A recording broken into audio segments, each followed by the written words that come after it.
देखिए dear students, सबसे पहले हम बात करेंगे यहाँ पर C2H4 यानी ईथीन की बात करते हैं। आप जानते हो ईथीन को हम किस तरह लिख सकते हैं। आपके पास यहाँ पर 2 कार्बन है, तो डियर स्टूडेंट्स आप जानते हो ये कार्बन, इसका एटॉमिक नंबर होता है 6, जिसको हम लिख सकते हैं कुछ इस तरह से 2 एंड दैट इज़ अ 4, ऐसे हमने लिख लिया। अब डियर स्टूडेंट्स आप जानते हैं यहाँ पर जो कार्बन है ये 2 है, तो पहले हम एक कार्बन को ऐसे लिख लेते हैं और फिर एक कार्बन को हम इस तरह लिख लेते हैं। अब आप क्या करेंगे, इस 4 हाइड्रोजन को 2 कार्बन से, यानी इस 4 को आप 2 से डिवाइड करो, तो आंसर कितना आएगा, 2 आएगा। यानी कि ये जो हाइड्रोजन 4 है इसको आप 4 लिख लो, और कार्बन का 2 है, इससे आप क्या करो, डिवाइड करो, तो 2 2 जा 4, यानी कि यहाँ पर आपको 2 मिला। इस 2 का मतलब होता है कि आप ये जो कार्बन है इसके आउटर साइड में, यानी इस तरफ ये 2 डॉट बना दो। इसी तरह से जो सेकंड कार्बन है इस पर भी क्या होगा, 2 डॉट बन जाएंगे। आप बहुत अच्छे से जानते हो कार्बन के वैलेंस शेल में 4 इलेक्ट्रॉन होते हैं, तो 2 तो आपने बाहर कर ही दिए हैं और 2 को आप इनसाइड अंदर की तरफ बना दो। सिमिलरली 2 आपने बाहर बना दिए, 2 अंदर की तरफ बना दो। ऐसा क्यों? क्योंकि आपको मैंने बताया कि जब इस 4 को आप 2 से डिवाइड करते हो तो ये जो 2 आया है यहाँ पर, इसका मतलब है कि आप एक कार्बन से 2 हाइड्रोजन को जोड़ सकते हो। तो आपने एक हाइड्रोजन को यहाँ पर लिंक कर दिया, एक हाइड्रोजन को आपने यहाँ लिंक कर दिया, सिमिलरली एक हाइड्रोजन को आपने यहाँ जोड़ दिया, एक हाइड्रोजन को आपने यहाँ जोड़ दिया। अब इन दोनों इलेक्ट्रॉन को इस तरह से कंबाइन आप कर दीजिए। आप देखेंगे कि यहाँ पर ये पाई बॉन्ड और यहाँ आप सिग्मा इस तरह से लिख पाओगे। आपको यहाँ पर सिर्फ ये देखना है डियर स्टूडेंट्स कि इस C2H4 यानी ईथीन के अंदर यहाँ पर जो 2 कार्बन हैं इसके अंदर यहाँ कार्बन कार्बन के बीच में जो डबल बॉन्ड बना हुआ है स्टूडेंट्स, तो वहाँ पर क्या है कि ऊपर की तरफ ये एक पाई और नीचे क्या है, सिग्मा। तो आपको सिर्फ इस पाई पर कंसंट्रेट करना है, यानी कुल मिलाकर आपको ये देखना है कि बिकॉज इसमें एक पाई है तो हम हाइब्रिडेशन के टाइम पर PZ ऑर्बिटल को छोड़ देते हैं। ठीक है, आप जब स्ट्रक्चर बनाएंगे तो क्लियर हो जाएगा। चलो शुरुआत करते हैं तो क्लियर हो जाएगा स्टूडेंट्स। चलिए देखिए, आप जानते हो हाइब्रिडेशन में 3 स्टेज होती हैं, ग्राउंड स्टेट, एक्सा स्टेट और हाइब्रिडाइज स्टेट। तो डियर स्टूडेंट देखिए, यहाँ पर सबसे पहले हम ले रहे हैं ग्राउंड स्टेट, यहाँ पर हम लेंगे एक्सा स्टेट और यहाँ पर लेंगे हम हाइब्रिडाइज स्टेट। सामान्य अवस्था ग्राउंड स्टेट, एक्सा स्टेट उत्तेजित अवस्था, हाइब्रिड स्टेट संकृत अवस्था। अब ग्राउंड स्टेट में स्टूडेंट्स हम क्या करेंगे तो वो देख लें आप। जैसे कार्बन का एटॉमिक नंबर 6 होता है, आपने इसको 2 और 4 लिखा। आप जानते हो ये n इक्वल टू यहाँ 1 हो जाएगा और यहाँ n इक्वल टू 2 हो जाएगा।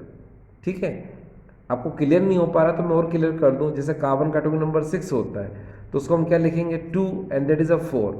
फिर यहाँ पर n equal to 1, n equal to 2 लिख दो। अब बिकॉज यहाँ पर 2 है, ठीक है, तो आप आखिरी वाले शेल में S और P 2 सब शेल यानी 2 सब शेल आप लिख पाओगे। अगर यहाँ n इक्वल टू 3 होता तो यहाँ sp_d होता, 4 होता तो sp_df होता। तो क्लियर हो गया, क्योंकि आप स्टूडेंट जानते हो किसी भी एटम के जो वैलेंस शेल के इलेक्ट्रॉन होते हैं, किसी भी परमाणु के जो बाहरी कोश के इलेक्ट्रॉन होते हैं, यही बॉन्ड फॉर्मेशन में पार्टिसिपेट करते हैं। और ये जो 4 इलेक्ट्रॉन है यही हाइब्रिडेशन में पार्टिसिपेट करेंगे, यही 4 इलेक्ट्रॉन संकरण यानी हाइब्रिडेशन में क्या करेंगे, पार्टिसिपेट करेंगे। तो अब आप देख सकते हो यहाँ पर 2 लिखा है, n इक्वल टू 2, तो आगे भी 2 लिख दो और यहाँ पर भी 2 लिख दो। बिकॉज इलेक्ट्रॉन 4 है, आपको पता है S में 2 आते हैं, है ना, और P में 6 आते हैं, मगर हमारे पास हैं कितने, 4 में से 2 सब्ट्रैक्ट कर दो, कितने रिमेनिंग 2, तो 2 को आप ऐसे लिख लो। तो 2s2 2p2, सिर्फ हमको इतना ही लिखना है क्योंकि यही हाइब्रिडेशन में पार्टिसिपेट करेंगे। 1s को लिखने का कोई मतलब नहीं है, क्योंकि उसकी एनर्जी बिल्कुल अलग है। ठीक है, इसलिए आप 1s के ये 2 इलेक्ट्रॉन को लिखने की आपको ज़रूरत बिल्कुल भी नहीं है। सिर्फ वैलेंस शेल के इलेक्ट्रॉन यानी 4 को आप 2s2 2p2 लिख लो, किसमें, ग्राउंड स्टेट में। तो चलो लिख लेते हैं, ये देखिए 2s और यहाँ पर हमने लिखा 2p। आपको पता है S में एक ऑर्बिटल हो जाएगा और P में इस तरह से 3 ऑर्बिटल हो जाएंगे। अब इलेक्ट्रॉन कितने हैं S में, 2, तो आप उसको क्लॉकवाइज एंटी क्लॉकवाइज। अब P में कितने स्टूडेंट्स 2, तो देखो 1 एंड दैट इज अ 1, ये दोनों क्लॉकवाइज ही बनेंगे। अब आप क्या करोगे, आप बहुत अच्छे से जानते हो इस ऑर्बिटल को Px, इसको Py और इसको Pz हम बोलते हैं। अब यहाँ पर क्या है, ग्राउंड स्टेट में आप देख रहे हो ये पेयर्ड इलेक्ट्रॉन है और ये दो अनपेयर्ड इलेक्ट्रॉन है। एक्साइट स्टेट में क्या होगा, ये जो पेयर्ड इलेक्ट्रॉन है ये क्या हो जाएगा अनपेयर्ड, यानी यहाँ का ये जो इलेक्ट्रॉन है ये एक्साइट होकर कहाँ जाएगा ऊपर।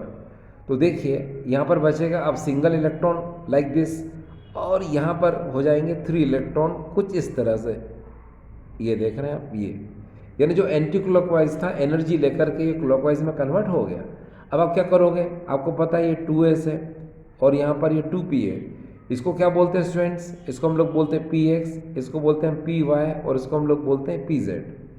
अब यहीं पर डियर स्टूडेंट्स इंटरेस्टिंग बात है, देखिए वो बात ये है कि इस C2H4 के स्ट्रक्चर में आप देख रहे हो कि यहाँ पर एक पाई बॉन्ड है, तो एक पाई बॉन्ड होने की वजह से ये जो pz ऑर्बिटल है ये वाला, ये हाइब्रिडेशन में पार्टिसिपेट नहीं करता है, ये हाइब्रिडेशन में पार्टिसिपेट नहीं करता है, तभी तो स्टूडेंट्स ये पाई बॉन्ड बनता है, ठीक है। तो इसलिए इस pz वाले ऑर्बिटल को अनहाइब्रिडाइज्ड लिख दो, अनहाइब्रिडाइज्ड। अनहाइब्रिडाइज्ड का मतलब होता है ये हाइब्रिडेशन में पार्टिसिपेट नहीं करेगा। जब भाई ये पार्टिसिपेट नहीं करेगा तो P के ये 2 ऑर्बिटल और एक S का ये ऑर्बिटल, ये इतना पार्ट जो है पार्टिसिपेट करेगा। जब इतना पार्ट पार्टिसिपेट करेगा तो इसमें हाइब्रिडेशन कौन सा होगा, S P2 बस। तो इस तरह से हम लिख सकते हैं इसके अंदर S और Px Py, इन हाइब्रिडेशन कौन सा होगा स्टूडेंट्स, sp2। याद रखिएगा ये Pz जिसको हमने अनहाइब्रिडाइज किया ये हाइब्रिडेशन में पार्टिसिपेट ज़रूर नहीं कर रहा है, मगर इसका हमको शेप बनाना पड़ेगा, इसकी लोब्स हमको स्ट्रक्चर में बनाना पड़ेगी, इसलिए ये दिमाग में आपको रखना है, ठीक है। अब हम बात करेंगे sp2 की। तो sp2 हाइब्रिडेशन में डियर स्टूडेंट जानते हो आप कि एंगल होता है 120 डिग्री का, ज्योमेट्री होती है इसकी ट्रायगोनल, ठीक है। लेकिन आपको ड्रॉ करके एग्जाम में बताना पड़ेगा स्टूडेंट्स। देखिए कैसे, सबसे पहले आप यहाँ देखिए S का स्ट्रक्चर इस तरह से आप बना लीजिए, ये S का आपने स्ट्रक्चर बना लिया, ठीक है। अभी एक्स वाई जेड ये आप पर डिपेंड करता है, जैसे इसको आप एक्स सपोज कर रहे हो, ठीक है, इसको वाई सपोज कर रहे हो, इसको जेड सपोज कर लो, कोई दिक्कत नहीं, ये आप पर डिपेंड करता है, आप किसी को भी एक्स वाई जेड मान सकते हो। अब यहाँ देखिए ये तो एस के लिए हो गया स्टूडेंट्स, अब आपको पी एक्स और पी वाई के लिए भी करना है, तो आप क्या करोगे, आप जो है इसका स्ट्रक्चर आपको बनाना है ना स्टूडेंट्स। तो देखिए आपने क्या किया, यहाँ पर ये x सपोज किया इसको, ठीक है, इसको y सपोज किया और इसको क्या सपोज किया डियर स्टूडेंट्स z, ठीक। तो आप क्या करोगे, px एंड py बनाना है आपको, तो आपने ये px बना लिया और यहाँ पर स्टूडेंट्स आपने ये py इस तरह से आपने बना लिया, ठीक है। आप y इसको भी सपोज कर सकते हो, आप पर डिपेंड करता है, ठीक है। अब क्या होगा स्टूडेंट्स, यहाँ पर ये देखिए एक लोब ये है, एक लोब ये है, एक लोब ये है, एक लोब ये है और साथ में एक ये, बिकॉज 5 लोब्स हैं यहाँ पर। लेकिन आपके पास ऑर्बिटल कितने हैं, 1 2 3, यानी ये डब्बे हैं, आपको बॉक्स नज़र आ रहा है, ये 3 है ना, तो ऑर्बिटल 3 है।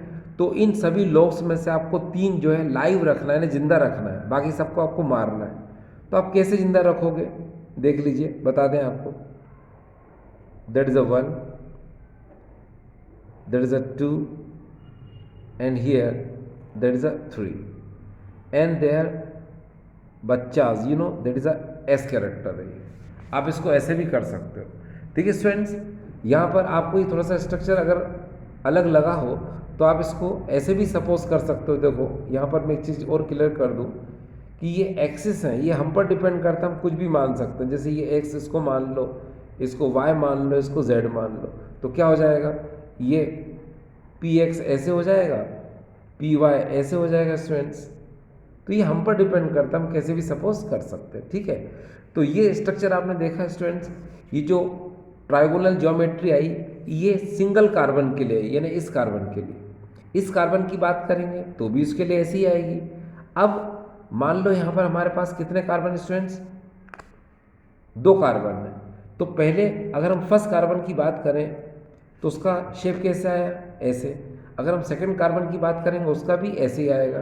तो थोड़ी देर के लिए आप इसको देखें, मैं दोनों को ड्रॉ कर दूं। यहाँ पर इस फर्स्ट कार्बन को मैंने सपोज ऐसे ड्रॉ कर दिया, इस तरह से, ठीक है। यहाँ पर इस तरह से मैंने ड्रॉ कर दिया। अगर मैं सेकंड कार्बन की बात करूँ तो नेचुरल उसको भी हम ऐसे ही ड्रॉ करेंगे। ये देखिए, उसको भी हमने ऐसे ड्रॉ कर दिया। अब लेकिन होना क्या है स्टूडेंट्स कि यहाँ पर आप देख सकते हैं कि ये दोनों कार्बन के बीच में ओवरलैपिंग यानी बॉन्डिंग हुई। तो अब हम क्या करेंगे, ये जो कार्बन इस तरह से है ऐसे, और ये जो कार्बन इस तरह से, तो इनको क्या करेंगे हम इस तरह से कर देंगे ऐसे। अब इनके बीच में इस तरह से हम ओवरलैपिंग करेंगे। देखिए कैसे, आपको क्लियर हो जाएगा कि हम कैसे कर रहे हैं। तो देखिए स्टूडेंट्स, यहाँ बैक साइड में हम स्ट्रक्चर बना रहे हैं इसका। ये देखिए, there is a 1, there is a 2 and here there is a 3। ये फर्स्ट कार्बन हो गया स्टूडेंट्स। सेकंड कार्बन देखिए, there is a 1 and here there is a 2 and now this is the 3। ये आपने इस तरह से इसको बना लिया। क्लियर।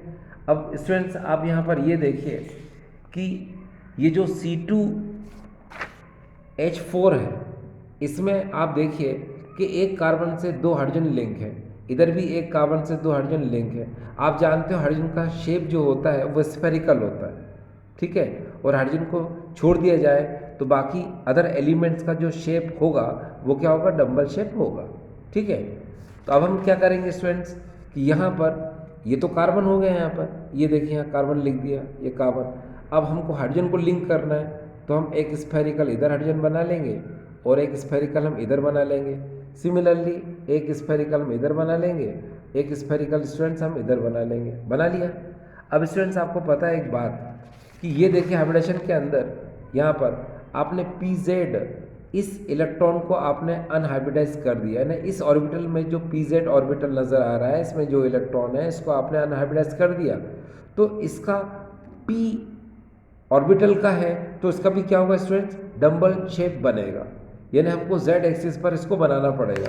अगर हम Z एक्सिस से बनाएंगे तो आपको पता है कि ये पैरेलल बनाना पड़ेगा, ठीक है। ये देखो हम पैरेलल बनाना है स्टूडेंट्स, हम दूसरे पेन को हम यूज़ करके आपको बता देते हैं। ये देखिए इस तरह से, ये एंड हियर आल्सो दिस। यहाँ पर फिर से देखिए स्टूडेंट्स, ये देखिए इस तरह से आपने बना दिया, ठीक है। आपको पता है किस कौन से का ऑर्बिटल का शेप है, PZ का। तो ये लिखना डियर स्टूडेंट ज़रूरी होता है, ठीक है। आपको NCERT या दूसरी बुक्स में आपको मिस्टेक नज़र आ सकती है, ठीक है। तो आप क्लियर कर लें यहाँ पर कि ये PZ का जो अनहाइब्रिडाइज ऑर्बिटल था उसका हमने ये शेप बनाया। और आप यहाँ पर एक चीज़ और देखिए कि दोनों ऑर्बिटल यहाँ पर ये पैरेलल हैं, इनके बीच में ये साइड वाइज ओवरलैपिंग होगी इस तरह से। और साइड वाइज ओवरलैपिंग होने की वजह से ही हम यहाँ पर पाई बॉन्ड को लिखते हैं। हम ऊपर भी पाई बॉन्ड लिखना चाहें या नीचे लिखना चाहें, नीचे भी लिख सकते हैं, लेकिन होता है डियर स्टूडेंट्स एक ही पाई बॉन्ड होता है, ठीक है। यहाँ पर अगर आप ध्यान दें ये सिग्मा बॉन्ड है, ये भी सिग्मा है, इसके मिडिल में ये कोएक्सियल ओवरलैपिंग है PP, तो यहाँ पर भी सिग्मा, यहाँ पर भी सिग्मा और यहाँ पर भी सिग्मा। अब देखिए स्टूडेंट्स ये आखिर ये किस तरह से हुआ तो इसके बारे में मैं आपको बता दूँ। देखिए स्टूडेंट्स आप ओवरलैपिंग के बारे में जानते हैं, ये देखिए ये S ऑर्बिटल, ये S ऑर्बिटल, तो इनके बीच में अगर SS ओवरलैपिंग होगी तो सिग्मा बॉन्ड का फॉर्मेशन होगा। ये देखिए स्टूडेंट्स S है, ये P है, और SP ओवरलैपिंग होगी तो भी सिग्मा बॉन्ड का फॉर्मेशन इस तरह से होगा। जैसा कि आप यहाँ देख रहे हैं S एंड P, तो सिग्मा बॉन्ड ये कहाँ नज़र आएगा आपको डायग्राम में डियर स्टूडेंट, ध्यान से देखिएगा प्लीज़। ये देखिए ये SP SP SP SP, ठीक है। एक बार फिर से तेरा ध्यान से देख लें आप, ये देखिए SP, ठीक है, ये देखिए SP, तो यहाँ पर सिग्मा बॉन्ड होगा कितने 4। अब स्टूडेंट्स आप जानते हो कि ये P, ये भी P, ठीक है, और P का डबल शेप होता है। अगर इनमें हेड ऑन ओवरलैपिंग हो रही है यानी कोएक्सियल ओवरलैपिंग हो रही है, हिंदी में इसको कहते हैं समाक्षति व्यापन, तो ये लोब से ये लोब मिल जाएगी और ये लोब्स रह जाएंगी। तो इलेक्ट्रॉन डेंसिटी इनके मिडिल में क्या होगी, ज़्यादा, जिसकी वजह से ये लोब्स और ये लोब्स क्या हो जाएंगी, छोटी हो जाएंगी। ये देखिए ये छोटी हो गई, बीच में क्या होगा, इलेक्ट्रॉन डेंसिटी ज़्यादा होने की वजह से ये सिग्मा बॉन्ड का फॉर्मेशन हुआ, ठीक है। और यहाँ पर आप देख सकते हो ये को एक्सियल ओवरलैपिंग की वजह से यहाँ पर सिग्मा बॉन्ड का फॉर्मेशन हुआ। और यहाँ देखिए स्ट्रक्चर में आपको ये देखिए ये P और P, ये को एक्सियल ओवरलैपिंग की वजह से सिग्मा बॉन्ड आपको यहाँ नज़र आ रहा है। अब स्टूडेंट्स आगे देखिए, यहाँ पर देखिए ये P है ऑर्बिटल के लिए, ये भी P ऑर्बिटल के लिए, मगर यहाँ पर जब ओवरलैपिंग हो रही है वो साइड वाइज ओवरलैपिंग हो रही है, ठीक है। साइड वाइज का मतलब होता है इस तरह से, ठीक है। आप चाहें तो ऐसे भी कर सकते हो स्टूडेंट, देखिए कैसे, जैसे मान लो ये P है और ये भी P है इस तरह से, तो ये इसके साथ ओवरलैप हो जाएगा, ये इसके साथ ओवरलैप हो जाएगा, ठीक है। ये इंटरन्यूक्लियर एक्सिस है यहाँ पर, और इंटरन्यूक्लियर एक्सिस पर इलेक्ट्रॉन डेंसिटी क्या रहेगी, 0, क्योंकि कुछ इलेक्ट्रॉन डेंसिटी ऊपर चली गई, कुछ इलेक्ट्रॉन डेंसिटी नीचे चली गई, इसीलिए जो पाई बॉन्ड बनता है ये वीक बॉन्ड बनता है। तो ऊपर और नीचे मिला के डियर स्टूडेंट्स हम इसको बोलते हैं क्या, पाई बॉन्ड, इस तरह से, ठीक है। तो भले ही हम यहाँ पर देखें ये ओवरलैपिंग ऊपर भी हो रही है नीचे भी हो रही है, और हमने क्या लिखा है यहाँ पर, ये पाई बॉन्ड। भले ही हम इस स्ट्रक्चर में ये पाई बॉन्ड को यहाँ इंडिकेट कर रहे हैं और यहाँ पर भी, तो इन दोनों जगह की बजाय हम एक जगह ही लिख देते हैं, तो इससे क्लियर हो जाता है कि भाई इस स्ट्रक्चर के अंदर एक ही पाई बॉन्ड है और सिग्मा कितने इसके अंदर, ये 5 है। तो ये बात तो आपको स्टूडेंट्स क्लियर हो रही होगी, जिसके बारे में मैंने आपको बताने की कोशिश की। अभी स्टूडेंट्स जो स्ट्रक्चर आपने देखा वो स्ट्रक्चर जो था वो ये देखिए, ये स्ट्रक्चर स्टूडेंट्स ये देखिए, ये इथीन और इथिलीन का स्ट्रक्चर है, ठीक है, जिसमें आप देख सकते हैं कि इसके अंदर हाइब्रिडेशन sp2 था। ये देखिए यहाँ पर हर चीज़ स्टूडेंट्स क्लियर होनी चाहिए। ये देखिए हाइब्रिडेशन sp2, और आपको पता है sp2 में ये जो ज्योमेट्री आपको नज़र आ रही है ये ट्रायगोनल, और इनके बीच का जो एंगल होता है स्टूडेंट्स ये होता है 120, क्योंकि 120 120 120 तभी तो 360 होगा, ठीक स्टूडेंट्स। अब इसी तरह से डियर स्टूडेंट्स हम अब बात करेंगे इस स्ट्रक्चर के बारे में। तो ये स्ट्रक्चर थोड़ा सा इस स्ट्रक्चर के कंपैरिजन में स्टूडेंट को थोड़ा सा कॉम्प्लिकेटेड लगता है, लेकिन नहीं स्टूडेंट्स, ये आपको बहुत इजी लगेगा, ठीक है। अभी थोड़ी देर में आपको ये काफ़ी इजी लगेगा, बड़े आराम से बड़े इजी तरीके से आप इसको करना सीख जाएंगे। देखिए स्टूडेंट्स, सबसे पहले हम इस बात को रखें कि यहाँ पर ये कौन है, इथाइन, ये IUPAC नाम है, और एसिटिलीन इसका क्या डियर, कॉमन नेम है। और एसिटिलीन गैस का ही यूज़ होता है वेल्डिंग के लिए, इसी को हम एसिटिलीन को वेल्डिंग गैस भी कहते हैं। तो चलो इसका फार्मूला स्टूडेंट्स आपको पता होगा, ये है C2H2। तो अब हम इसी की बात करते हैं स्टूडेंट्स, ठीक है। चलिए शुरुआत करते हैं हम। देखिए आपके सामने सबसे पहले ले रहे हैं हम स्टूडेंट्स यहाँ पर ये C2H2 को, और जैसा कि मैंने बताया इसका नाम है इथाइन, ठीक है, और कॉमन नेम स्टूडेंट्स को बोलते हैं हम एसिटिलीन। अब बिकॉज इसमें 2 कार्बन है तो बिल्कुल पहले की तरह हम क्या करेंगे, आप जानते हो, हम ऐसे 2 कार्बन को लिख लेंगे ऐसे, ठीक है। फिर इस हाइड्रोजन वाले 2 को इस कार्बन के 2 से डिवाइड करेंगे, तो 2 1 जा 2, ये देखो डियर स्टूडेंट्स ऐसे 2 1 जा 2, ठीक है। यानी क्या आया स्टूडेंट्स, 1 आया। इसका मतलब है कि एक कार्बन से आप एक हाइड्रोजन को जोड़ने के लिए एक इलेक्ट्रॉन लिख दो और यहाँ पर हाइड्रोजन को जोड़ दो, यहाँ पर भी एक इलेक्ट्रॉन लिख दो, हाइड्रोजन को जोड़ दो। आपको पता है कार्बन के आउटरमोस्ट शेल में कितने इलेक्ट्रॉन होते हैं, 4, क्योंकि कार्बन का एटॉमिक नंबर क्या है स्टूडेंट, 6, और आउटरमोस्ट शेल में कितने इलेक्ट्रॉन होंगे, 4। ये एक इलेक्ट्रॉन ने बॉन्ड बना लिया, इसका मतलब मिडिल में कितने इलेक्ट्रॉन होंगे, 3, उनको आप ऐसे ड्रॉ कर लो। अब इन सबको कंबाइन कर दो, आपको पता है मिडिल में बॉन्ड कौन सा होगा, सिग्मा, ठीक है, और ऊपर क्या होगा डियर स्टूडेंट्स, पाई, और नीचे क्या होगा, पाई। आप स्टूडेंट जानते हो कि सबसे पहले सिग्मा बॉन्ड का ही फॉर्मेशन होता है, उसके बाद ही पाई बॉन्ड का फॉर्मेशन होता है, ठीक स्टूडेंट्स। चलिए इसके बाद हम आगे की तरफ बात करें कि हम इसके हाइब्रिडेशन की बात करें, तो देखो स्टूडेंट्स सबसे पहले यहाँ पर कार्बन का एटॉमिक नंबर 6 है, ये n=1 है, और यहाँ पर n=2। अब 2 की वजह से इसमें 2 ऑर्बिटल होंगे sp, ठीक। अब sp होने के वजह से आप देखें कि ऊपर 2 लिखा है, यहाँ पर भी 2 लिख दो और यहाँ पर भी 2 लिख दो। इलेक्ट्रॉन 4 है, s में 2 और बाकी के बचे हुए p में 2 आ गए। तो इस तरह से आपने देखा 2s2 2p2 ये इसका कॉन्फ़िगरेशन हो गया। आप जानते हो हाइब्रिडेशन में 3 स्टेज होती हैं, ग्राउंड स्टेट, एक्साइड स्टेट और हाइब्रिडाइज स्टेट। ठीक है, तो देखिए यहाँ शुरुआत कर रहे हैं हम लोग।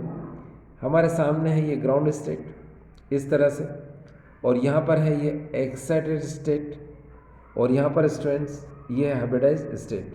अब देखिए ग्राउंड स्टेट में क्या करेंगे हम, ये 2s इसको ऐसा कैसे लिख लेंगे, इलेक्ट्रॉन 2 है, 2 को ऐसा लिख लो।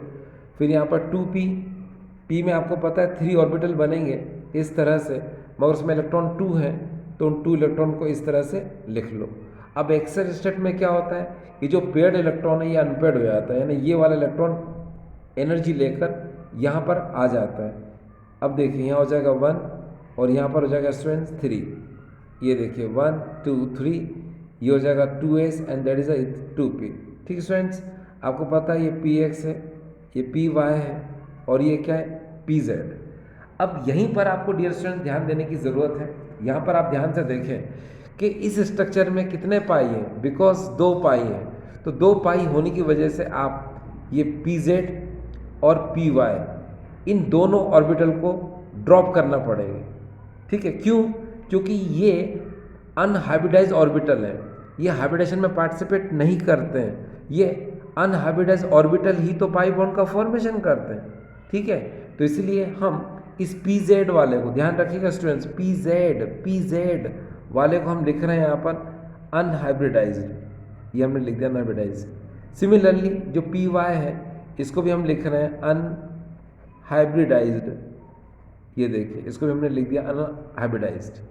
ठीक है, हाइब्रिडेशन में सिर्फ ये पार्टिसिपेट करेगा और ये करेगा, तो चलो इसको बना लेते हैं। ये देखिए ये s और ये px यानी sp, तो यहाँ पर जो हाइब्रिडेशन होगा स्टूडेंट्स वो होगा sp। ये देखिए अब sp हाइब्रिडेशन है तो उसका शेप आपको पता है स्टूडेंट्स, तो उसका शेप क्या होगा, उसका शेप होगा स्टूडेंट्स कुछ इस तरह से। ये देखिए ये ऐसे, और ये है स्टूडेंट्स लीनियर शेप है इसका, हिंदी में सरल रेखीय, एंगल है इसका 180 डिग्री, और ये कैसे बना, sp हाइब्रिडेशन के थ्रू। तो देखो डियर स्टूडेंट्स ये तो एक ही कार्बन का हुआ, यानी हम इस कार्बन का अगर इसको मान लेते हैं तो इस कार्बन का हम फिर से ड्रॉ कर लेते हैं। देखिए इसका मैं यहाँ पर ड्रॉ करके आपको बता देता हूँ। ये देखिए इसका ऐसे हो गया। अब नेचुरल है कि इनकी बॉन्डिंग होगी, दोनों को मिलाना ज़रूरी है, तो अब यहीं पर आपको थोड़ा सा ध्यान देने की ज़रूरत है स्टूडेंट्स। ये देखिए यहाँ पर हम इस स्ट्रक्चर को बनाते हैं, देखिए कैसे बनेगा, ये थोड़ा समझने वाली बात है स्टूडेंट्स। ये देखिए प्लीज़ आप पहले इसको ऐसे कर लें, ऐसे किया, फिर सेकंड कार्बन को आप इस तरह से उसको भी आप मिला दें, ये आपने मिला दिया। आपको पता है कि जब आप इसका स्ट्रक्चर बनाते हैं तो आपको पता है कि ये कार्बन है, ये कार्बन है, इसके कार्बन से एक हाइड्रोजन को आपको जोड़ना है, वो भी स्फेरिकल, यहाँ पर भी एक हाइड्रोजन को जोड़ना है, वो भी स्फेरिकल। इतना क्लियर है, क्योंकि हाइड्रोजन का शेप क्या होता है, स्फेरिकल होता है। इतना तो डियर स्टूडेंट्स आपको क्लियर हो गया होगा। ठीक, अब स्टूडेंट्स अब आप यहाँ पर ये देखें कि बिकॉज यहाँ पर ये 2 पाई हैं, ये 2 पाई क्यों हैं, क्योंकि यहाँ पर pz एंड py ये जो 2 अनहाइब्रिडाइज ऑर्बिटल हैं, इनकी वजह से ये 2 पाई बॉन्ड का फॉर्मेशन होता है। यानी कि जिनको आपने py और pz लिखा है, देखिए कौन कौन सा py और pz। तो देखिए मैंने आपको अभी थोड़ी देर पहले कहा था कि हम एक्सिस अपने हिसाब से सपोज करते हैं, जैसे ये x है, इसको मैं y सपोज कर रहा हूँ और इसको क्या सपोज कर रहा हूँ डियर स्टूडेंट्स, z। ठीक है, तो अब मैं क्या कर रहा हूँ स्टूडेंट्स, ज़रा ध्यान दीजिएगा कि सबसे पहले मैं z वाले को ऐसे पैरेलल बना रहा हूँ। ये देखिए स्टूडेंट्स ये मैंने बना दिया। ठीक है, इधर भी मैं pz को बना देता हूँ स्टूडेंट्स इस तरह से, ये मैंने बना दिया। अब इसके जस्ट बाद हम यहाँ पर लिख देते हैं कि डियर स्टूडेंट्स ये pz है और यहाँ पर ये pz है। आपको पता है pz के बाद यहाँ पर हमको py का भी शेप बनाना है, तो py को हम डियर स्टूडेंट ध्यान दीजिएगा, ये इस तरह से py को बनाएंगे। ये देखिए यहाँ पर हम लिख देते हैं py। सिमिलरली स्टूडेंट्स ये देखिए कि py को हमने इस तरह से बनाया और यहाँ लिख दिया py। ठीक, अब आपको पता है हाइब्रिडेशन में क्या होता है, pz का कॉम्बिनेशन pz के साथ होता है, पी वाई का कॉम्बिनेशन पी वाई के साथ होता है, ठीक है। और ये भी अगर क्लियर नहीं हो रहा हो तो देखिए डियर स्टूडेंट्स, यहाँ पर आपको बता देते हैं हम कैसे, बात वही होगी। देखिए कैसे, देखो पहले को पहले से कंबाइन कर दिया आपने, दूसरे को दूसरे से ये कंबाइन कर दिया। सिमिलरली फिर से देखिए, पहले को पहले से और दूसरे को दूसरे से ये आपने कंबाइन कर दिया। तो आप देखेंगे कि यहाँ पर ये पाई बॉन्ड का फॉर्मेशन आपने कर दिया। देखिए कैसे, यहाँ पर ये जो पी जेड है ये एक पाई बॉन्ड का फॉर्मेशन तो यहाँ हो जाएगा, दूसरा पी वाई और दूसरा पाई बॉन्ड यहाँ बन जाएगा। देखा डियर स्टूडेंट्स, तो आपके लिए इजी है, आप पी जेड देख के भी कर सकते हो, या पहले को पहले से और दूसरे को दूसरे से कंबाइन करोगे, पहले को पहले से और दूसरे को दूसरे से कंबाइन करो, बात वही हो जाएगी, ठीक है।